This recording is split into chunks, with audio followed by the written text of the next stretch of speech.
नमस्कार दोस्तों, welcome to chalk board. चलिए आज से हम लोग शुरू करते हैं इकोनॉमी का क्लास। सिलसिलेवार ढंग से चलेगा और पूरा क्लास इस पे अपलोड किया जाएगा। इकोनॉमिक्स का लगभग 25 से 30 वीडियोस होंगे, तो आप लोग चाहें तो नोट्स भी बना सकते हैं। और हाँ, अगर आप लोग नोट्स नहीं बनाना चाहते हैं तो आप लोग चॉक बोर्ड का टेलीग्राम चैनल ज्वाइन कर सकते हैं, जो संभव होगा तो मैं डाल दूंगा इस वीडियो के लिंक में ही। तो वहाँ से आप लोग डाउनलोड कर सकते हैं इसका जो है जो नोट्स होगा, वो पीडीएफ फाइल आप डाउनलोड कर सकते हैं। ठीक है, तो चलिए फिर पहला क्लास है तो थोड़ा बहुत इधर उधर हो सकता है, तो आप लोग वो मैनेज कीजिएगा। ठीक है, फिर तो शुरू करते हैं इकोनॉमिक्स का। इकोनॉमिक्स को जो हम लोग पढ़ेंगे तो हल्का सा डिस्कस कर रहे थे, हालांकि कायदे से तो पहले हम लोग को सिलेबस डिस्कस करना चाहिए, पर कोई ना, धीरे धीरे हम लोग जो है शुरू करते हैं। सिलेबस भी उसी दौरान हो जाएगा डिस्कस। तो हम लोग जो पढ़ेंगे सबसे पहले तो money banking and finance, money banking and finance, ये पहला टॉपिक हम लोग का होगा। या इकोनॉमिक्स का देखिए कोई भी एग्ज़ाम ले लीजिए, इकोनॉमिक्स का जो 70% है ना, इसी टॉपिक से आता है। हाँ, कई एग्ज़ाम में लोग बोल देते हैं, हालांकि जो है कि ये जो सरकारी योजनाएं होती है, जो गवर्नमेंट की स्कीम होती है, उसको भी लोग इकोनॉमिक्स में ही कंसीडर करते हैं। ठीक है, मतलब और उसके लिए अब हिस्ट्री और ज्योग्राफी में तो उसको कंसीडर करेंगे नहीं ना, तो उसमें कोई गलती भी नहीं है, बुराई भी नहीं है। तो उन सब को मिला करके बाकी 30% पार्ट बनता है। ठीक है, या इंटरनेशनल ऑर्गेनाइजेशन वगैरह जो है, जो फाइनेंस से रिलेटेड जो ऑर्गेनाइजेशन है, जैसे कि वर्ल्ड बैंक हो गया या फिर IMF हो गया, तो इन सब जो ऑर्गेनाइजेशन है उसे भी इकोनॉमिक्स में ही कंसीडर किया जाता है। तो उन सब को मिला करके बाकी का 30% पोर्शन बनता है। तो हम लोग सबसे पहले मनी बैंकिंग एंड फाइनेंस करेंगे। एक इसी से जुड़ा हुआ एक करंट का टॉपिक आता है इकोनॉमिक सर्वे का। इकोनॉमिक सर्वे हम लोग लास्ट में करेंगे, एग्ज़ाम के टाइम में इकोनॉमिक सर्वे कर लेंगे, उसी समय आएगा भी, मतलब फरवरी में आएगा बजट से पहले। तो इकोनॉमिक सर्वे हम लोग कर लेंगे। उसके पहले हम लोग जो स्टैटिक पार्ट है वो डिस्कस कर लेते हैं इकोनॉमी का। तो स्टैटिक पार्ट हम लोग डिस्कस कर रहे हैं और आज का पहला क्लास है। तो फिर चलिए शुरू करते हैं मनी बैंकिंग और फाइनेंस से। तो जिसमें से सबसे पहले जो पहला टॉपिक हो वो मनी का होगा, देन बैंकिंग, देन फाइनेंस। ठीक है, तो चलिए शुरू करते हैं। सबसे पहले बार्टर सिस्टम। देखिए, जब मनी नहीं था तब क्या था। मनी जो होता है वो बेसिकली मीडियम ऑफ एक्सचेंज होता है। मनी एक प्रकार का कमोडिटी है जो क्या काम करता है, मीडियम ऑफ एक्सचेंज का काम करता है। मनी का ये बेसिक काम है कि मीडियम ऑफ एक्सचेंज। जैसे कि अगर आपको चाहिए, क्या कहते हैं, मोबाइल चाहिए, मोबाइल ख़रीदना हो, तो मोबाइल का जो प्राइस है वो आप पे कर दोगे। 10,000 मान लीजिए प्राइस है, तो 10,000 आप पे कर देते हो। ये क्या है, एक्सचेंज जो हुआ, वो आपको मोबाइल दिया तो आप उसके बदले उसको क्या दिए, तो पैसा दिए।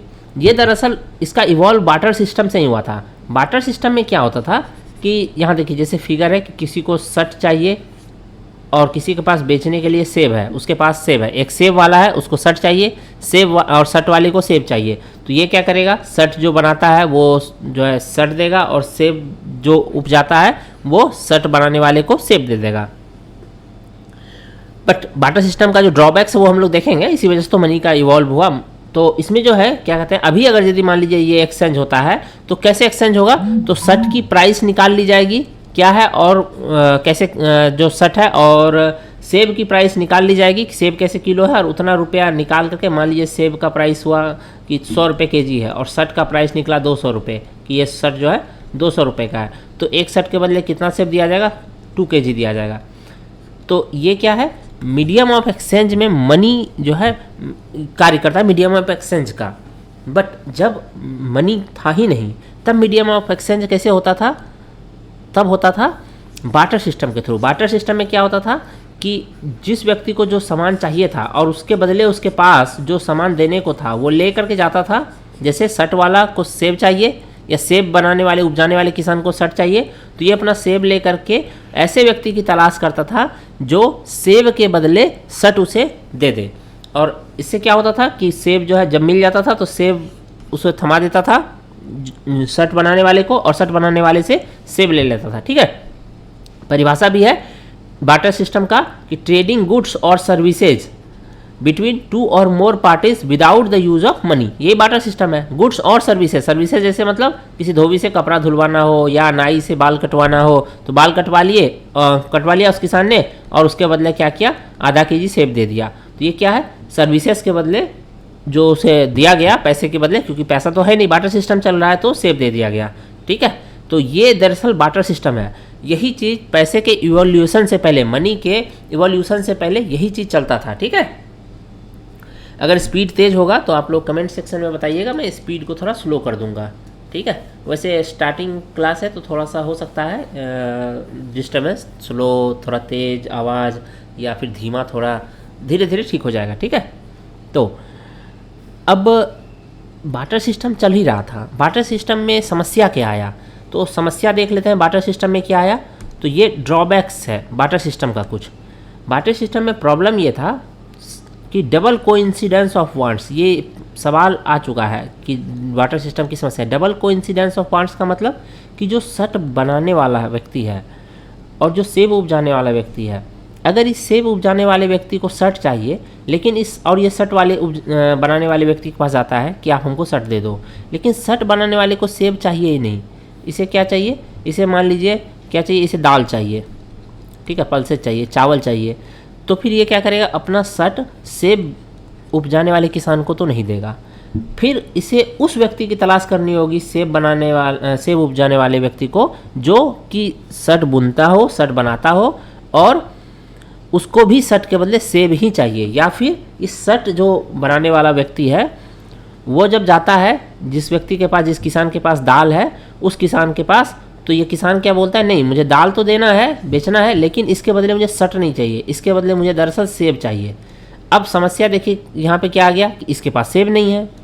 तो कहने का मतलब ये हुआ कि इसमें डबल कोइंसिडेंस ऑफ वांट्स चाहिए, कि डबल कोइंसिडेंस चाहिए, जो आपके पास है और जो आपको चाहिए, सामने वाले व्यक्ति के पास जो आपको चाहिए वो होना चाहिए, और जो आपके पास देने को है वही उसे भी उसकी की नीड हो। जैसे आपको सट चाहिए और आपके पास, यानी सेब वाले किसान, सेब जो किसान है जो सेब उपजाता है, उसको क्या चाहिए, सट चाहिए, और उसके पास उसके बदले में देने को क्या है, सेब है।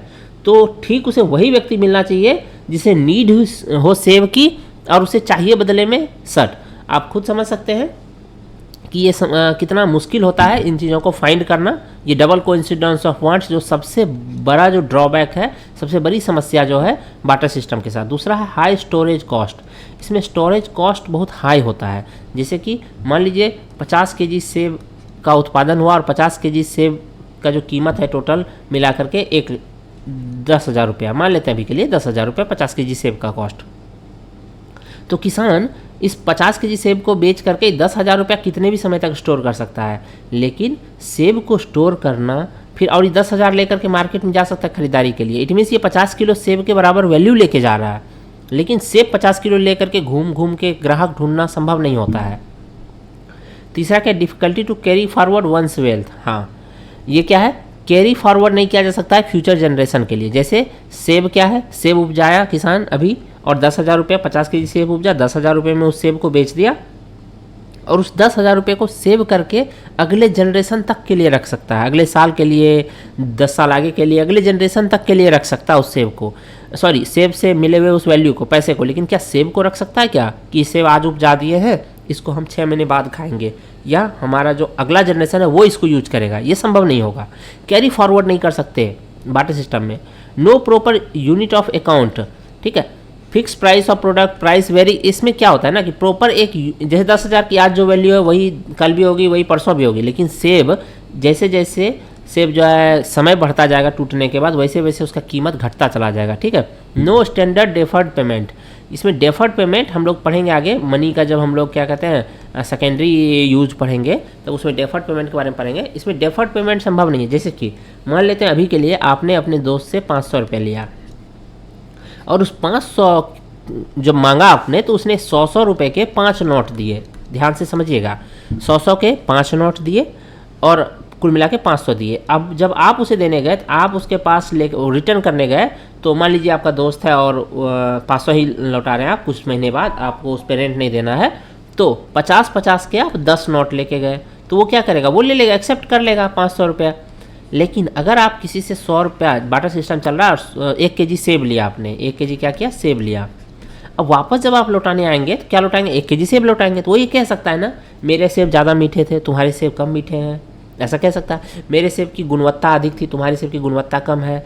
मेरे सेब अधिक रसीला था, तुम्हारा सेब कम रसीला है, ऐसा कह सकता है। तो स्टैंडर्ड नहीं है। जो डेफर्ड पेमेंट है, जो बाद में पेमेंट किया जाता है, लेट पेमेंट, तो उसमें जो है कि वो स्टैंडर्ड नहीं है। लेकिन यहाँ 100 का 5 नोट दिया और उसके बदले आप 50 के 10 नोट दे रहे हैं, बात बराबर है।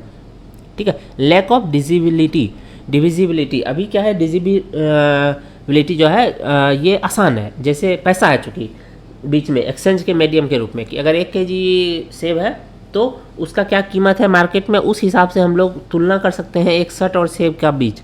लेकिन अगर यदि पैसा बीच में ना रहे तो डिविजिबिलिटी कैसे होगी? किसी के पास मान लीजिए घोड़ा है और उसे चाहिए उसके बदले चावल, तो एक घोड़े के बदले कितना चावल? अगर जितना चावल उसे चाहिए, 10 kg चावल चाहिए, मान लेते हैं घोड़े के बदले, हालांकि तो काफ़ी सस्ता हो जाएगा डील, बट मान लेते हैं 10 kg चावल चाहिए घोड़े के बदले। अब जो चावल है, चावल वाले के पास 5 kg चावल है, तो क्या वो आधा घोड़ा दे सकता है उसको? फिर वो किसी काम का ही नहीं रहेगा। तो वस्तु विनिमय में क्या होता है कि डिविजिबिलिटी जो है ये संभव नहीं रहता है कई स्थानों पर। तो बार्टर सिस्टम से सवाल आता है। बार्टर सिस्टम का जो ड्रॉबैक्स है, जो समस्या है, इसी समस्या को सॉल्व करने के लिए क्या किया, मनी लाया गया। ठीक है। तो अब हम लोग आते हैं मनी में। बार्टर सिस्टम हमने देख लिया, मनी के इवोल्यूशन से पहले चलता था। अब हम लोग बार्टर सिस्टम के बाद अब मनी के इवोल्यूशन में आते हैं। थोड़ा सा देख लेते हैं मनी का इवोल्यूशन। सबसे पहले बार्टर सिस्टम था, लोग कोई सामान लेके जाते थे, जैसे यहाँ गाय रखा हुआ है। देन फिर क्या हुआ, गोल्ड आया। गोल्ड इट मीन्स यहाँ पे गोल्ड नहीं, जैसे यहाँ गाय का मतलब सिर्फ गाय नहीं, लोग सेब लेके, कपड़ा लेकर के, दाल लेके, चावल लेके, सब्जी लेकर के, कुछ भी लेकर के जाते थे। वैसे ही गोल्ड का मतलब जो कॉस्टली मेटल होता है वो। देन उसके बाद मेटल, इसको आप टोकन कॉइन के रूप में ले सकते हैं, हम लोग पढ़ेंगे। फिर आया पेपर मनी। पेपर मनी के बाद प्लास्टिक मनी आया, credit card, debit card. Then electronic money आया, जो हम लोग ट्रांसफ़र करते हैं, जैसे पैसा ट्रांसफ़र करते हैं यूपीआई के माध्यम से, फ़ोन पे, भीम वगैरह यूज करते हैं, तो क्या है, इलेक्ट्रॉनिक माध्यम, या आरटीजीएस करते हैं। तो उसमें क्या है, ना हम लोग कोई बार्टर सिस्टम वस्तु का यूज करते हैं, ना कोई प्रेशियस मेटल का यूज करते हैं, ना टोकन कॉइन का यूज करते हैं, ना पेपर मनी का, ना प्लास्टिक कार्ड का यूज करते हैं, पर इलेक्ट्रॉनिकली ट्रांसफ़र हो जाता है पैसा और हमारे अकाउंट में आ जाता है, हमारे अकाउंट से कट जाता है। तो ये इलेक्ट्रॉनिक मनी, हम लोग इस सब के बारे में डिटेल में पढ़ेंगे। ठीक है।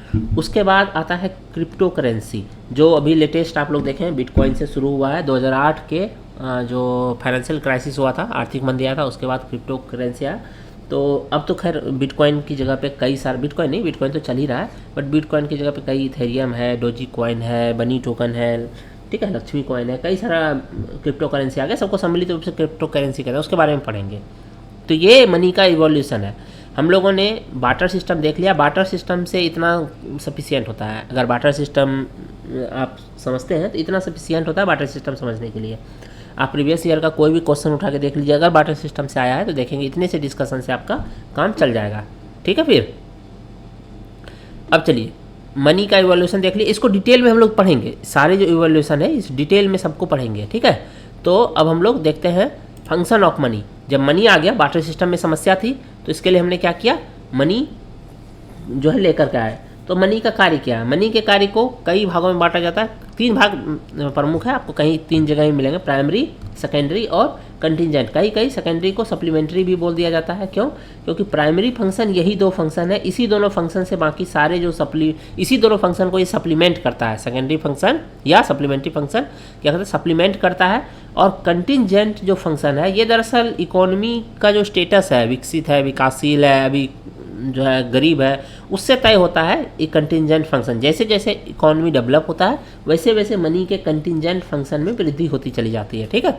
तो हम लोग एक एक करके देखते हैं प्राइमरी फंक्शन को। सबसे पहले एक बात और कोशिश करेंगे कि जो क्लासेस है वो 25 से 30 मिनट के बीच रखें।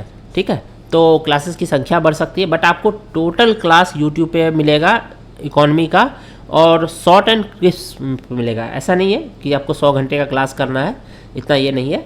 ठीक है। आधे आधे घंटे का अगर यदि हम लोग 35 से 40 क्लास भी करते हैं, मान लेते हैं 40 क्लास भी करते हैं, तो आपके 20 घंटे में कंप्लीट हो जाएगा, पूरा इकोनॉमी कंप्लीट हो जाएगा। ठीक है। फिर शुरू करते हैं हम लोग function of money. Function of money में सबसे 2 काम है, मीडियम ऑफ एक्सचेंज और measure of value. Medium of exchange मतलब क्या है कि किसकी मनी क्या करता है, सबसे पहले कि मार्केट में या ऐसे भी किसका क्या वैल्यू है ये तय कर देता है। अगर मनी नहीं होता तो क्या करते हैं हम, गधे को घोड़े से एक्सचेंज करते रहते हैं, हमें क्या है पता ही नहीं चलता कि गधा ज़्यादा कॉस्टली है या घोड़ा ज़्यादा कॉस्टली। कैसे पता चलेगा? मान लीजिए मनी को हटा दीजिए बीच से, अभी तो पता है कि घोड़े का कॉस्ट तो करोड़ों में आता है, गधे का कॉस्ट हज़ारों में आता है। तो गधे से घोड़े को अगर पैसा नहीं हो तो हम बदलते रह जाएंगे और हमें पता ही नहीं चलेगा कि कौन जो है अधिक फ़ायदे का डील कर रहा है। मतलब फ़ायदे में जो है वो भी, उसे भी पता नहीं होगा फ़ायदे का डील कर रहा है, और नुकसान वाले को भी पता नहीं होगा कौन नुकसान में डील कर रहा है। तो सबसे पहले तो मीडियम ऑफ एक्सचेंज होता है, ठीक है। जैसे कि सिंपल सा है, अभी आपको 10,000 का मोबाइल चाहिए, एक मोबाइल फ़ोन चाहिए सिंपल सा, सैमसंग का 10,000 का मोबाइल चाहिए, और आप अपना जो है एप्पल का लैपटॉप लेके जाएंगे कि हमको जो एप्पल के इस लैपटॉप बदले ब्रांड न्यू लैपटॉप है इसके बदले दे दो, सामने वाला तैयार हो जाएगा। उसके दिमाग में मीडियम ऑफ जो एक्सचेंज है मनी, वो उससे कैलकुलेट कर लेगा, अच्छा ये तो 75 से 80 हज़ार रुपये का मिनिमम होगा, लाख रुपये से तो ज़्यादा का ही होगा, ये तो 10,000 का मोबाइल है तो हम प्रॉफिट में है वो दे देगा, ठीक है। लेकिन अगर आप जो है एक 10,000 का मोबाइल चाहिए और एक आप वाटर बोतल लेके जाएंगे आप बढ़िया सा कोई भी 500, 600, 1,000 रुपये का, तो वो देगा क्या? नहीं देगा, क्योंकि वो फिर वही मीडियम ऑफ एक्सचेंज के हिसाब से कॉस्ट निकाल लेगा दोनों का। ये 10,000 का मोबाइल मांग रहा है, 1,000 रुपये का प्रोडक्ट लेके आया है उसके बदले देने के लिए, तो तैयार नहीं होगा। तो मनी क्या करता है? मीडियम ऑफ एक्सचेंज तय करता है, किस वस्तु का क्या प्राइस है ये डील कर देता है। उसके बाद क्या है कि जो है लेन देन हो जाता है, या तो आप क्या करो, या तो क्या पैसे दे दो आप, ठीक है। ये मीडियम ऑफ एक्सचेंज के रूप में है। मेजर ऑफ वैल्यू भी सेम, ये वस्तु का जो अभी हम बताए थे कि वस्तु का क्या करता है, वो मेजर कर देता है वैल्यू किस वस्तु का क्या कॉस्ट है, और जब एक बार कॉस्ट तय हुआ तो एक्सचेंज आसान हो जाता है। सॉरी, मैंने ना आप लोग को मेजर ऑफ वैल्यू को ही मीडियम ऑफ एक्सचेंज के रूप में बता दिया, खैर कोई नहीं, दोनों को एक ही साथ हो गया तो इससे कोई इशू नहीं है। चीज़ें मतलब समझ में आ गई होंगी दरअसल कि मेजर ऑफ वैल्यू, पैसा क्या करता है, मेजर कर देता है वैल्यू को, किस वस्तु का क्या कॉस्ट होगा, और उसके बाद एक्सचेंज करना आसान हो जाता है, ठीक है। पैसे से आप कोई भी वस्तु खरीद सकते हैं, उसका जब एक बार मेजरमेंट हो गया कि इस घोड़े का कीमत 50,000 रुपये था, 50,000 रुपया ले जा करके दे दें। अब वो 50,000 आप अगर चावल उपजाते हैं तो चावल उपजा करके बेच करके 50,000 ले करके जाके घोड़े वाले को जाके घोड़ा दे दीजिए, उसको चावल देने का, या उसको जो नीड है, क्योंकि वो भी घोड़ा बेच के कुछ ना कुछ खरीदेगा, पर वो जो चीज़ खरीदना चाहता है वो उसको आपको देने की कोई आवश्यकता नहीं है, बस आप उसको वो पैसा ट्रांसफर कर दीजिए, उसका जो वैल्यू है घोड़े का, और बाकी वो जो खरीदना होगा खरीद लेगा। मीडियम ऑफ एक्सचेंज पैसा, और मेजर ऑफ वैल्यू ये तो हम लोग देख चुके हैं जो गधा और घोड़ा के एग्जाम्पल से, कि कोई सेब के बदले क्या कर रहा है, तरबूज जो है एक्सचेंज कर रहा है। अब एक सेब के बदले एक तरबूज, तो ये तो नुकसान वाला बात है, क्योंकि अब मेजरमेंट नहीं है पैसा का, तो पैसा क्या किया, मेजर कर दिया कि तरबूज महंगा है एक तरबूज, और सेब की तुलना में जो है, और सेब क्या है उसकी तुलना में सस्ता है, किलो के में नहीं, अगर पीस के हिसाब से बात करें तो। सेकेंडरी वैल्यू या इसको सप्लीमेंट्री वैल्यू कहते हैं कि मनी के इसी medium of exchange primary value और के दोनों से आता है। कैसे? देखिए, store of value, store of value को सबसे पहले हम लोग समझते हैं। स्टोर ऑफ वैल्यू क्या है? मान लीजिए अभी मैं टीचिंग कर रहा हूँ, अब मैं ये 80 साल बाद तो नहीं पढ़ा सकता हूँ, 80 साल के उम्र में तो नहीं पढ़ा सकता, कोई भी नहीं पढ़ा सकता, इतना ये नहीं रहता है, लोगों के बीच एनर्जी नहीं रहता, क्या पता 80 साल तक लोग जिएगा भी कि नहीं जिएगा, ठीक है, वो एक सेकेंडरी में अलग बात है। तो अभी मैं ये कर सकता हूँ कि मैं पढ़ाने से जो मुझे पैसे मिलेंगे उस पैसे को मैं स्टोर कर सकता हूँ फ्यूचर के लिए, यानी मैंने अपनी पढ़ाने की वैल्यू को स्टोर कर दिया, ठीक है। जो एक टीचर है, अगर मेरी सैलरी मान लीजिए अगर 10,000 रुपये है, तो इस 10,000 को मैं जब मैं पर मंथ स्टोर कर रहा हूँ, इट मीन्स जो आज मेरी पढ़ाने की जो वैल्यू है, सर्विस की जो वैल्यू है वो स्टोर कर रहा हूँ। जैसे एक किसान क्या करता है, अगर चावल उपजाया 50,000 रुपये का, तो 50,000 का वो चावल नहीं रख सकता है, स्टोर कर सकता है कई सालों तक के लिए, कई दशकों के लिए, लेकिन वो उससे मिले पैसे को, उस 50,000 रुपये को स्टोर कर सकता है, ठीक है, फ्यूचर यूज के लिए। Transfer of value, transfer of value का मतलब क्या हुआ कि मान लीजिए कि आपको जाना है न्यूयॉर्क पढ़ने गए आप, ठीक है, न्यूयॉर्क पढ़ने जब आप जाते हैं तो वहाँ जब जाएंगे तो आपको जो है बेड वेड चाहिए, फ्रिज चाहिए, लैपटॉप चाहिए, और भी जो सामान चाहिए, क्या आप सब कुछ यहाँ से ले जा सकते हैं इंडिया से, कि अपना बेड ले गए, बिस्तर ले गए, बर्तन ले गए, गैस चूल्हा सब ले गए? क्योंकि आपके पास वहाँ दे करके दूसरा चीज़ लेने के लिए क्या चीज़ है? जब आप खरीदने जाएंगे वहाँ, तो अगर आपके पास पैसे नहीं है, वस्तु विनिमय चल रहा हो, तो आप क्या देंगे? यहाँ से आपको सब कुछ लेके जाना होगा बदला करने के लिए। वस्तु विनिमय अगर यदि है तो, बाटर सिस्टम अगर चल रहा है तो इससे तो नानी याद आ जाएगी, ठीक है। तो ट्रांसफ़र ऑफ वैल्यू में क्या होता है कि आप जो है क्या करें, पैसे ले जाएं, आप चावल बेचा, आपने चावल बेच करके आपने पैसे लिए 50,000, और उस 50,000 को ले जा करके क्या किए, न्यूयॉर्क ले गए, और वहाँ उस 50,000 रुपये से क्या किया आपने कि जो भी आपकी नीड है वो आपने खरीद लिया, ठीक है। स्टैंडर्ड ऑफ डेफर्ड पेमेंट, ये हम लोगों ने ड्रॉबैक्स जब हम लोग अभी देख रहे थे 5 मिनट पहले किस चीज़ का, बार्टर सिस्टम का जो समस्या देख रहे थे उसमें देख लिए थे कि जो डेफर्ड पेमेंट है ये संभव नहीं होता है बार्टर सिस्टम में, कि आपने सेब लिया 1 kg और जब आप 1 kg सेब लौटाने गए, बाद में कर्ज लिया सेब 1 kg और जब सेब लौटाने गए 1 kg, तो सामने वाला ये कह सकता है कि मेरे सेब ज़्यादा मीठे थे, तुमने कम मीठे सेब दिए, मेरे सेब ज़्यादा रसीले थे, मेरे सेब ज़्यादा ताज़े थे, तुम्हारे सेब ताज़े नहीं हैं, ऐसा वो कह सकता है। लेकिन पैसे के में मेजर करके अगर हम लौटाने जाएंगे तो बेशक उसने 500 रुपया, मुझे अगर 500 रुपया, यही हमने एग्जांपल लिया था कि 500 रुपया अगर हमने कर्ज लिया और उसने 100 रुपये के 5 नोट दिए थे आपके दोस्त ने, और आप 50 रुपये के 10 नोट लेके गए, तब भी एक्सेप्टेबल होगा, क्योंकि उससे जो है आसान हो जाता है ये चीज़ है। वो ये नहीं कहेगा कि हमारे तो 100 के थे, तुमने 50 दी, वैल्यू बराबर है, लेकिन सेब में वैल्यू बराबर नहीं रह जाता। ये बात आप भी समझते हैं कि अगर ताज़े सेब हों और ताज़े सेब नहीं हों, या रसीले और मीठे सेब हों और मीठे सेब नहीं हों, तो संभव नहीं रह जाता है क्या मेजरमेंट, ठीक है, बराबर उसे हम नहीं मान सकते हैं। चलिए उसके बाद है कंटिंजेंट जो वर्क है, या टर्शियरी भी इसे कह सकते हैं। ये इकोनॉमी जैसे जैसे डेवलप होता है ना, तो मनी का क्या होता है ना कि अलग अलग यूजेस शुरू हो जाता है अलग अलग फील्ड में, तो उसी को मिलाकर कुल मिला के कंटिंजेंट और टर्शियरी कह दिया जाता है फंक्शन मनी का। एक दो देख लेते हैं इसमें से, जैसे कि basis of credit creation. Simple सा, आप लोग क्रेडिट कार्ड यूज करते होंगे, डेबिट कार्ड यूज करते होंगे, इसकी क्या वैल्यू है अगर यदि पैसे नहीं हो बीच में? तो आपके पास जो प्लास्टिक का एक कार्ड है, अगर 50,000 रुपया उसका लिमिट है क्रेडिट कार्ड का, और अगर पैसा नहीं हो तो उस कार्ड का क्या वैल्यू है? कोई वैल्यू, पैसे से तय होता है ना उस कार्ड की क्या वैल्यू, कि इस क्रेडिट कार्ड का वैल्यू 50,000 रुपये, ऐसे 50,000 रुपये का हम एक्सचेंज कभी भी कर सकते हैं, कोई भी वस्तु खरीदना हो तो 50,000 रुपये का खरीद सकते हैं। तो ये हम इसलिए बोले कि जैसे जैसे इकोनॉमी डेवलप होता है, अब ये चीज़ जो है बार्टर सिस्टम में इकोनॉमी कितना भी डेवलप हो जाता है, ये संभव नहीं था कि इस क्रेडिट कार्ड का वैल्यू 50 kg चावल के बराबर, इस क्रेडिट कार्ड का वैल्यू 10 kg सेब के बराबर, ऐसे संभव थोड़ी होता है, ये पैसे से ही संभव है, ठीक है। और इकोनॉमी जैसे जैसे डेवलप होता है वैसे वैसे ही ये चीज़ संभव है। जैसे पैसा तो पहले भी था, आ गया था, लेकिन क्रेडिट कार्ड डेबिट कार्ड का सिस्टम नहीं आया था, इकोनॉमी डेवलप हुआ, इलेक्ट्रॉनिकली जो है फंड ट्रांसफ़र करना जो है संभव बना, तो हमने क्रेडिट कार्ड डेबिट कार्ड इन सब का संकल्पना हम लोग लेके आए। या अभी भी जो बहुत पिछड़ा देश है, जैसे कि मुझे नहीं पता, लेकिन जब से अफगानिस्तान में टेक ओवर किया तालिबान ने, जो हालत हो गई है, तो और अगर बैंकिंग सिस्टम वहाँ का कोलैप्स कर गया होगा, तो क्या वहाँ क्रेडिट कार्ड डेबिट कार्ड का सिस्टम सीमलेसली चल रहा होगा? नहीं चल रहा होगा, ठीक है। जैसे creation and distribution of national income, पूरे देश में जितने वस्तुओं का जो है उत्पादन हुआ, जो जीडीपी में हम लोग मेजर करते हैं, हम लोग देखेंगे उसको, तो उसके बाद जो नेशनल इनकम है पूरे का, और उसके बाद पर कैपिटा इनकम हम लोग जब मेज़र करते हैं तो वो किस में करते हैं? पैसे में ही करते हैं। पर कैपिटा मेज़र हम लोग कर ही नहीं सकते हैं कि सबकी जो भारत में यह पर कैपिटा है वो 50-50 kg चावल के बराबर है, ऐसा कर सकते हैं? नहीं कर सकते हैं, ठीक है। लिक्विडिटी भी ठीक है, मतलब जैसे आपके पास कोई ज़मीन है, मान लीजिए 10 बीघा भी ज़मीन है, आपके पास कैश नहीं है, तो आप क्या कर लेंगे? कैश हो तो आपके पास ऑप्शंस होते हैं, ठीक है। अगर बार्टर सिस्टम होता तो उस 10 बीघा ज़मीन का आप क्या करते? 10 बीघा ज़मीन लेके किससे क्या लेते? आप चावल लेते, घोड़ा लेते, क्या लेते? लेकिन आज 10 बीघा ज़मीन है तो आप उसको लिक्विडेट करके क्या कर सकते हैं? कैश लेकर आप प्राप्त कर सकते हैं, और उससे आपके ऑप्शंस में बहुत वृद्धि हो जाएगी, फिर आप कुछ भी कर सकते हैं उस पैसे का, ठीक है। एक दूसरा बात क्या है कि अगर कोई कंपनी, सिंपल सा कोई कंपनी अगर यदि क्या हो, किसी ने लोन लिया हो किसी कंपनी ने बैंक से बहुत ज़्यादा, और उसके पास उसका प्रीमियम चुकाने के लिए उस लोन का नहीं है, पैसा नहीं है, कैश नहीं है, तो बेशक उसके पास कितने भी ऑफिसेज हों, कितने भी जो है उसके पास क्या बोलते हैं एसेट्स हों, फिक्स एसेट्स हों, उससे कोई मतलब नहीं है, वो क्या होगा? इंसॉल्वेंट हो जाएगा, वो दिवालिया हो जाएगी कंपनी। तो लिक्विडिटी ये है। इम्प्लाइंग फैक्टर इनपुट्स, देखिए ये भी मतलब सिंपल है, इसको ऐसे समझ लीजिए कि मान लीजिए बार्टर सिस्टम है, तो बार्टर सिस्टम में एक व्यक्ति को कपड़ा चाहिए, ठीक है, क्लॉथ चाहिए, फूड चाहिए, ठीक है, और भी हाउस चाहिए। इन सब चीज़ के लिए क्या होगा? उसको जो है एक्सचेंज करना पड़ेगा। क्लॉथ के लिए अलग एक्सचेंज करना पड़ेगा, फूड के लिए अलग एक्सचेंज करना पड़ेगा, तो अलग अलग चीज़ों पर उसको खुद ही वर्क करना होगा, खुद ही उपजाना होगा, कपड़े खुद ही बुनने होंगे, खुद ही जो चावल दाल मसाले सब उत्पादन, उसको तेल खुद उत्पादन करना होगा अधिक से अधिक, ताकि उसको वस्तु विनिमय में या तो आसानी हो या तो वस्तु विनिमय करना ही ना पड़े।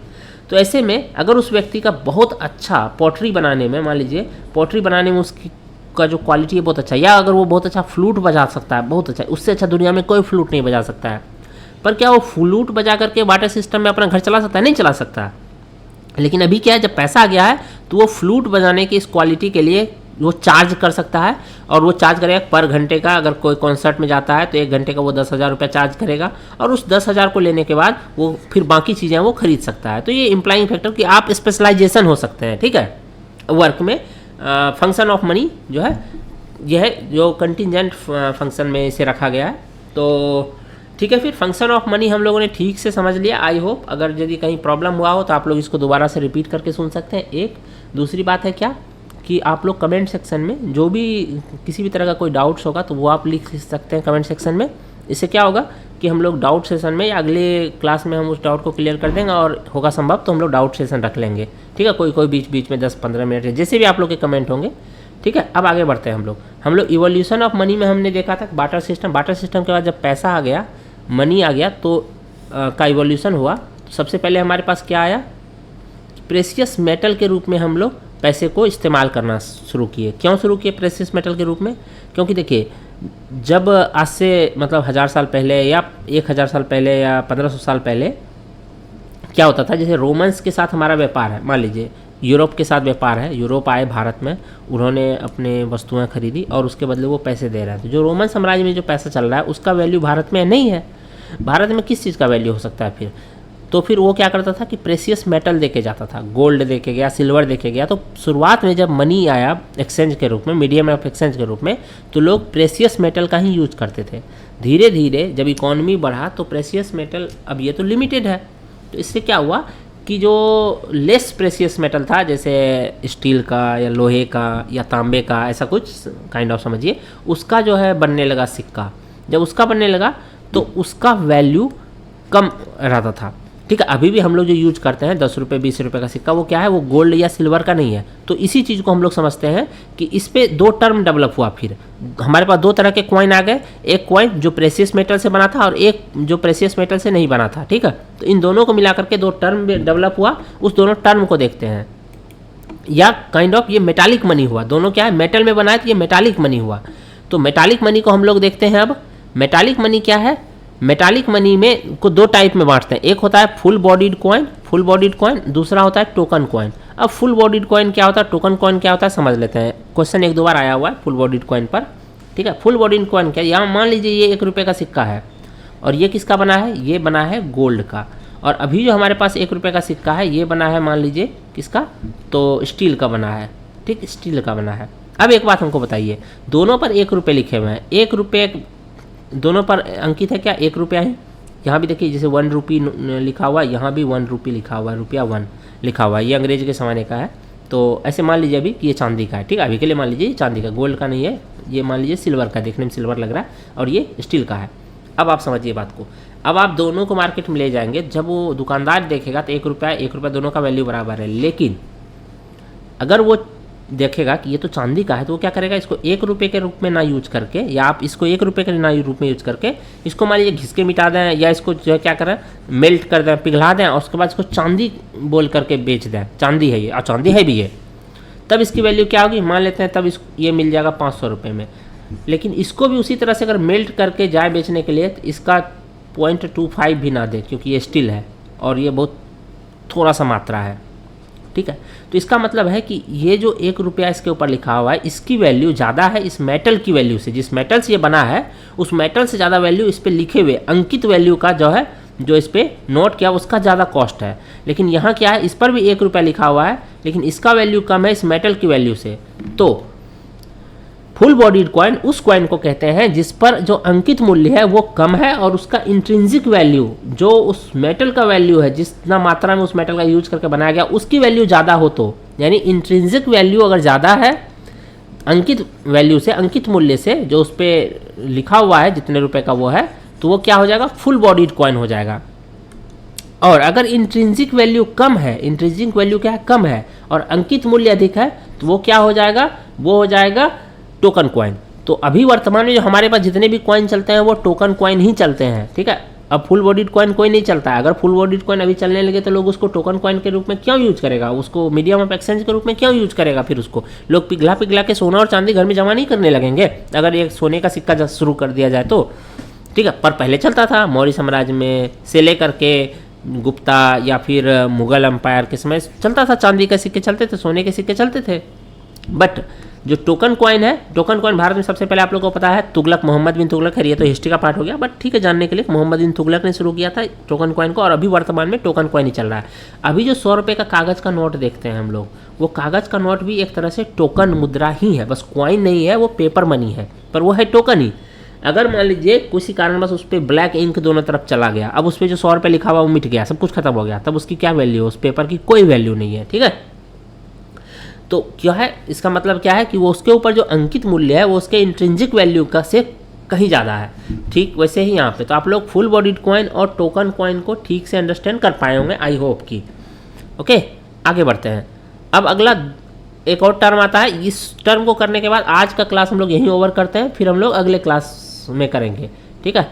तो फिएट मनी और लीगल टेंडर, इसके बाद दो टर्म है, फिएट मनी और लीगल टेंडर। देख लेते हैं फिएट मनी क्या होता है और लीगल टेंडर क्या होता है। देखिए, पेपर मनी आया, पेपर मनी के दो टाइप माने गए, एक हो गए फिएट मनी। पेपर मनी यहाँ पे सिर्फ पेपर मनी मत मानिए, जो मेटालिक मनी है, मेटालिक मनी को भी साथ में इंक्लूड करके समझिए, ठीक है। फिएट मनी और लीगल टेंडर क्या होता है। देखिए, फिएट मनी ऐसा मनी होता है जिसको किसी लीगली बाइंडिंग अथॉरिटी ने जारी किया, जैसे कोई किंग जारी करे या गवर्नमेंट जारी करे, या भारत में आरबीआई जारी करता है, पर आरबीआई कोई अथॉरिटी गवर्नमेंट ने, इंडियन गवर्नमेंट ने दे रखा है कि तुम पैसा जो है छाप सकते हो, ठीक है। तो कोई किंग या फिर क्या कोई जो है सेंट्रली कमांड अथॉरिटी जब जारी करे मुद्रा, तो उस मुद्रा को क्या कहते हैं? फिएट मनी कहते हैं। आप भी 100 रुपये का नोट छाप सकते हैं, पर क्या है कि आप सेंट्रली कमांड अथॉरिटी या गवर्नमेंट नहीं है, इसलिए क्या होगा, या हम भी जारी कर सकते हैं, वो फिएट मनी नहीं कहलाएगा, ठीक है। आप लोग देखते होंगे जो है पहले तो चलता था, पता नहीं अभी चलता है कि नहीं, मेला वगैरह में जो नकली पैसा चलता था, तो वो बच्चे खरीदते थे फिर उसके अपना आपस में खेलने के लिए, तो वो क्या है, मनी का तो एक रूप वो भी है काइंड ऑफ, बट वो क्या है, फिएट मनी नहीं है, ठीक है। और जो है ये फिएट मनी है, ठीक है, बस इतना समझिए। उसके बाद एक है दूसरा लीगल टेंडर, इस स्लाइड से ठीक से समझ पाएंगे फिएट मनी और लीगल टेंडर को। देखिए, फिएट मनी तो हम लोग समझ चुके हैं, अब लीगल टेंडर क्या होता है। लीगल टेंडर वो होता है, फिएट मनी मतलब सिंपल है कि जो सेंट्रली कमांड अथॉरिटी के द्वारा जारी किया गया पैसा उसे फिएट मनी कहते हैं। अब लीगल टेंडर क्या है? लीगल टेंडर वैसा मनी होता है जो ट्रांजैक्शन में रिफ्यूज नहीं किया जा सकता है, कोई रिफ्यूज नहीं कर सकता है उसको ट्रांजैक्शन में। जैसे आप चाय पिए और 10 रुपये का नोट दे रहे हैं, तो चाय वाला लेने से मना नहीं कर सकता है, ठीक है, उसको लेना ही होगा, अगर नहीं लिया तो उसको जेल हो सकता है, क्योंकि जो आप 10 रुपये का नोट भारत सरकार को दे रहे हैं वो क्या है, लीगल टेंडर है। लेकिन आप कहेंगे हम 10 रुपये का क्या करेंगे, तुमको चेक देंगे, चेक देंगे 10 रुपये का, तो वो लेने से मना कर सकता है, रिफ्यूज कर सकता है, जबकि चेक चलता है इंडिया में, चेक तो देते ही हैं, कार खरीदना हो, बाइक खरीदनी हो, बड़ा कोई ट्रांजैक्शन हो, चेक देते हैं, चेक, इसका मतलब चेक तो चलता है। और क्या 10 रुपये का चेक बैंक नहीं भजाएगा? भजाएगा, उसको चेक जो क्लियर करके देगा बैंक, इसके बावजूद भी लेने से मना किया जा सकता है और उसको ले भी सकता है। चलो ठीक है, 10 रुपये का चाय पिए, 100 रुपये का चेक ले लो, तो चाय तो ले लेगा, चल जाएगा काम, बट वो लेने से मना कर सकता है क्योंकि वो लीगल टेंडर नहीं है, ठीक है। एक, या फिर आप पेटीएम जब करते हैं या फ़ोन पे जब करते हैं या यूपीआई जब डिजिटल ट्रांजेक्शन करते हैं, तो कई लोग मना करते हैं, नहीं मेरे पास नहीं है क्यूआर कोड, तो ऐसे में क्या है कि वो लेने से मना कर दिया तो कोई दिक्कत नहीं है उसको, क्योंकि अभी तक हमने डिजिटल ट्रांजैक्शन को लीगल टेंडर नहीं माना है, ठीक है। आप देखेंगे जब डीमोनेटाइजेशन हुआ था तो प्राइम मिनिस्टर ने जो घोषणा किया था, उन्होंने भी यही कहा था कि आज रात 12 बजे के बाद से 500 रुपये और 1000 के नोट लीगल टेंडर नहीं माने जाएंगे। यानी अब उसे कोई रिफ्यूज कर सकता है लेने से कि चलो हम 500 का नोट नहीं लेंगे, 1000 का नोट नहीं लेंगे, कोई लेने से मना कर सकता है। ये क्या है कि वो लीगल टेंडर, उसको नॉट अ लीगल टेंडर, कि लीगल टेंडर अब वो नहीं रहा। लेकिन क्या वो फिएट मनी भी नहीं रहा? नहीं, फिएट मनी तभी भी है। इनफैक्ट अगर आपके पास अभी हो या किसी व्यक्ति के पास है 500 1000 रुपये का नोट, तो वो अभी भी लीगल फिएट मनी है बनना हुआ। क्यों? क्योंकि उसे जारी किया था किसने? गवर्नमेंट ने या सेंट्रली कमांड अथॉरिटी ने जारी किया था, बट वो लीगल टेंडर अब नहीं है, ठीक है। अब लीगल टेंडर से ही दो टर्म आता है, लिमिटेड लीगल टेंडर और अनलिमिटेड लीगल टेंडर का। तो नॉट ए लीगल टेंडर में फिक्स डिपॉजिट, चेक वेक जो भी मान सकते हैं वो क्या है, लीगल टेंडर हो गया, और सॉरी नॉन लीगल टेंडर हो गया, जिसको रिफ्यूज किया सकता है। जैसे कि मान लेते हैं आप चाय पिए 10 रुपये का और उसके बदले आप डॉलर लेके आए, डॉलर दे रहे हैं, हो सकता है $10 दे रहे हैं, $10 की वैल्यू 10 रुपये से कहीं गुना ज़्यादा बढ़ा है, ये $10 मतलब लगभग 800 रुपया हो गया अभी के लिए। लेकिन वो लेने से मना कर सकता है और आप जो है उसके खिलाफ कुछ एक्शन ले सकते हैं, जबकि क्या डॉलर फिएट मनी नहीं है, क्योंकि डॉलर को जारी किया है अमेरिकन गवर्नमेंट ने।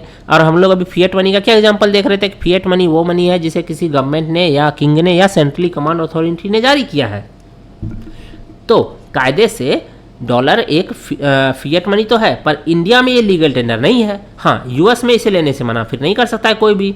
क्यों? क्योंकि यूएस के में यूएस की टेरिटरी, यूएस गवर्नमेंट की सोवरेनिटी के भीतर क्या है, डॉलर एक लीगल टेंडर भी है। लेकिन इंडिया में लीगल टेंडर डॉलर नहीं है, इसलिए लेने से कोई मना कर सकता है। अब लीगल टेंडर में दो आता है टर्म है, एक लिमिटेड लीगल टेंडर, एक अनलिमिटेड लीगल टेंडर। इसको देख लेते हैं, फिर आज का जो सेशन है इसको यहीं पे ओवर हम लोग कर लेंगे, ठीक है। तो देखते हैं हम लोग लिमिटेड लीगल टेंडर और अनलिमिटेड। सबसे पहले लिमिटेड लीगल टेंडर को समझते हैं, तो इसी से अनलिमिटेड लीगल टेंडर भी समझ में आ जाएगा। इस तस्वीर से क्या समझ में आता है, देखिए एक कार का शोरूम है, एक व्यक्ति कार खरीदने आया और कार वाले बोले कितना प्राइस है जी, तो 10 लाख रुपया है। ठीक, तो वो 10 लाख का कॉइन लेके आ गया, एक एक रुपया का नोट सिक्का लेके आ गया 10 लाख का, और यहाँ पे रख दिया और बोला इसको गिन लो। अब एक बात बताइए, पूरा का पूरा स्टाफ क्या 1 महीने तक बैठ के 10 लाख का सिक्के का नोट गिनेगा और फिर उसको डिपॉजिट कैसे करेगा, कहाँ लेके जाएगा? क्या ये संभव है क्या उसके लिए? अगर ये तो 10 लाख का कार है, मान लीजिए वो रोल्स रॉयस के शोरूम में गया और वहाँ से 2.5 करोड़ का कार खरीदा और वहाँ 2.5 करोड़ का जो है सिक्का जाके दे के आ गया, फिर क्या करेगा? उसको तो 100 लोग को भी लगाएगा ना, फिर भी 1 महीने तक बैठ के गिनना पड़ेगा 2.5 करोड़ का सिक्का, ठीक है। तो ऐसे में क्या वो रिफ्यूज कर सकता है लेने से, लेकिन फिर कहेंगे कि तो लीगल टेंडर है, अगर तुम रिफ्यूज किए तो जेल जाओगे। ऐसे में तो कार का शोरूम जो ऑनर है वो तो जेल ही जाएगा। तो ऐसे में क्या किया सरकार ने कि लीगल टेंडर को भी 2 भागों में बांट दिया है, लिमिटेड और अनलिमिटेड। जैसे कि अगर आप किसी को क्वाइन देते हैं 1 रुपये का, तो आप क्वाइन या 5 रुपये का या 10 रुपये का जो सिक्का है उसको आप, क्योंकि वजनी भी तो होता है इसको कैरी करना, तो आप अधिकतम दे सकते हैं सिक्का कितने का, 1000 रुपये तक का। मान लीजिए अगर आप किसी से 1 लाख रुपए का डील किए हैं, कोई सामान लिए हैं 1 लाख रुपए का आप, तो उसमें से आप जो है 99,000 आपको क्या करना होगा, 99,000 देना होगा आपको पेपर मनी में, और क्वाइन अगर दे रहे हैं तो मैक्सिमम 1,000 तक दे सकते हैं। फिर आप रोल्स रॉयस का गाड़ी भी खरीदने जाइए 2.5 करोड़ का, तब भी आपको मैक्सिमम क्वाइन कितना दे सकते हैं आप, 1,000 रुपये तक का। और अनलिमिटेड लीगल टेंडर में जो है आप जितना चाहे उतना पेमेंट कर सकते हैं। जैसे आप अगर यदि अभी 500 रुपये का नोट लेके जा रहे हैं या 2,000 का नोट, अब तो खैर इसको भी वापस ले रही है सरकार, तो 2,000 का नोट लेके जा रहे हैं तो आप जितना चाहें उतना दे के आ सकते हैं, ठीक है। उसको काउंट करना, स्टोर करना आसान होता है। तो ये है लिमिटेड लीगल टेंडर और अनलिमिटेड लीगल टेंडर, ठीक है। चलिए थोड़ा और आगे पढ़ ही लेते हैं, वैसे ज़्यादा कुछ बचा नहीं है इसमें, ठीक है। वैसे पहला क्लास है, थोड़ा हेक्टिक ऐसा लग रहा होगा, लेकिन कोई नहीं। देखिए थोड़ा सा अगर स्पीड है तो मैं क्या कहते हैं, आप लोग कमेंट कर लीजिएगा, तो मैं अगले वीडियो से, अगले जो लेक्चर होगा उससे थोड़ा सा स्पीड को स्लो कर लूँगा एक। और कोई भी डाउट हो, अगर दोबारा देखने से क्लियर नहीं हो तो कमेंट में ज़रूर बताइएगा। और हाँ, एक चीज़ और, आप लोग घबराइएगा मत कि ये वाला टॉपिक सारा टॉपिक होगा एक एक करके सिलसिलेवार ढंग से कंप्लीट टॉपिक और यूट्यूब पे अपलोड किया जाएगा। और आपको इसका नोट्स भी आप चाहें तो टेलीग्राम चैनल, चॉकबोर्ड के टेलीग्राम चैनल से आप लोग डाउनलोड कर सकते हैं, ठीक है। वहाँ आपको PDF इसका मिल जाएगा। चलिए फिर डीमोनेटाइजेशन क्या है? डीमोनेटाइजेशन कुछ नहीं है, जो फिएट मनी है या लीगल टेंडर है उसको लीगल टेंडर ना घोषित करना या वापस लेना सर्कुलेशन से, यही है डीमोनेटाइजेशन, ठीक है। और सरकार ने उस वक्त यही घोषणा किया था 8 नवंबर 2016 को कि 500 रुपये और 1000 रुपये will not be legal tender, यानी ये लीगल टेंडर नहीं माने जाएंगे। जबकि फिएट मनी ये आज भी है, अगर आज भी किसी के पास है तो वो फिएट मनी है, उसने अपने खुद के जो है प्रिंटर से छापा नहीं है इस पैसे को, इसलिए फिएट मनी तो है पर लीगल टेंडर नहीं माने जाएंगे ये, ठीक है। ये लीगल टेंडर है। अब इसको थोड़ा सा जो है देख लेते हैं, इसका विश्लेषण मेंस पॉइंट ऑफ व्यू से, एडवांटेज और इसका डिसएडवांटेज, क्योंकि अगले कई सालों तक डिस्कस ये होता रहेगा कि जो डिमोनेटाइजेशन हुआ था उसका क्या डिसएडवांटेज था, क्या एडवांटेज था, क्या हमको मिला, क्या हमने खोया।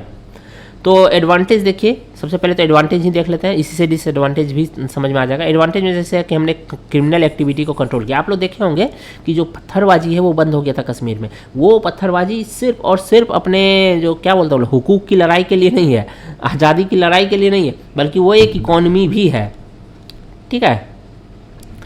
क्रिमिनल जो कंट्रोल हो गया, क्रिमिनल एक्टिविटी, भारत आप लोग को पता है कि जो ड्रग्स ट्रैफिकिंग का, ह्यूमन ट्रैफिकिंग का गढ़ है, क्योंकि ड्रग ट्रैफिकिंग में भारत के एक तरफ गोल्डन क्रिसेंट है, ईरान, पाकिस्तान और अफगानिस्तान मिला करके, और दूसरी तरफ गोल्डन ट्रायंगल है जो हिंद चीन प्रायद्वीप के सारे देश हैं, म्यांमार, वियतनाम, ठीक है, थाईलैंड, ये सब मिला करके है। इन दोनों के बीच में भारत पड़ता है, तो इस वजह से क्या है, ड्रग ट्रैफिकिंग बहुत होता है। इसलिए भारत का पंजाब राज्य और जो नॉर्थ ईस्ट के राज्य स्पेशली मेघालय वगैरह बहुत ज़्यादा ड्रग की समस्या से, मणिपुर वगैरह ड्रग की समस्या से बहुत ज़्यादा जो है यह त्रस्त है। तो कुछ दिन के लिए तो कंट्रोल हो गया था, क्योंकि ये लोग जो है पैसा अब छोटा छोटा जो है 100 रुपये 200 रुपये के नोट में, 150 के नोट में तो अपने जो है ट्रांजैक्शन करेगा नहीं। ये लोग जो है 1000 रुपये के नोट का, 500 रुपये के नोट का इस्तेमाल करता था ट्रांजैक्शन के लिए, तो कम हुआ। फॉर बी टैक्स अवॉइडेंस, हाँ कर की चोरी रुकी थी, कर बेस में वृद्धि हुआ हम लोग का, ठीक है। डिजिटल ट्रांजैक्शन जो आज वर्तमान में इंडिया डिजिटल ट्रांजैक्शन में वर्ल्ड लीडर है, ये बात आप लोग एक्सेप्ट करेंगे कि हम लोग जो है उतना तेज पुश नहीं कर पाते डिजिटल ट्रांजैक्शन की ओर अगर डिमोनेटाइजेशन नहीं होता तो। लोगों के पास ऑप्शन ही नहीं होते, लोग बैठ करके सीख रहे थे चलाना कि कैसे जो है डिजिटल ट्रांजैक्शन हम लोग करेंगे। ये चीज़ जो है तत्परता सीखने की, ये नहीं होती अगर डिमोनेटाइजेशन नहीं होता इस स्पीड में तो, ठीक है। जीडीपी थोड़ा सा फॉर्मलाइज हुआ, उसके बाद ट्रांसपेरेंसी आई थोड़ी सी, और ब्लैक मनी को सर्कुलेशन से बाहर किया जा सके। हालांकि ये कंट्रोवर्शियल है कितना ब्लैक मनी, क्योंकि 97% से ज़्यादा पैसे तो वापस आ गए थे हमारे बैंकिंग सिस्टम में, तो क्या 3% के लिए ये सारा चीज़ हुआ?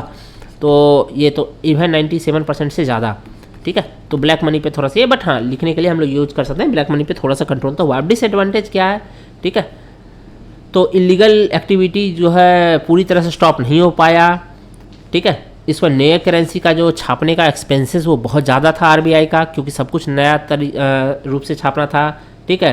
और जो नए टाइप का जो साइबर क्राइम है उसमें जो है वृद्धि हो गई डिजिटल ट्रांजैक्शन के प्रमोट होने से, ठीक है। ये सारा चीज़ आप लोग, हाँ जो इनकन्वीनियंट था, बहुत ज़्यादा बर्डन हुआ सिटीजन्स के ऊपर, ठीक है।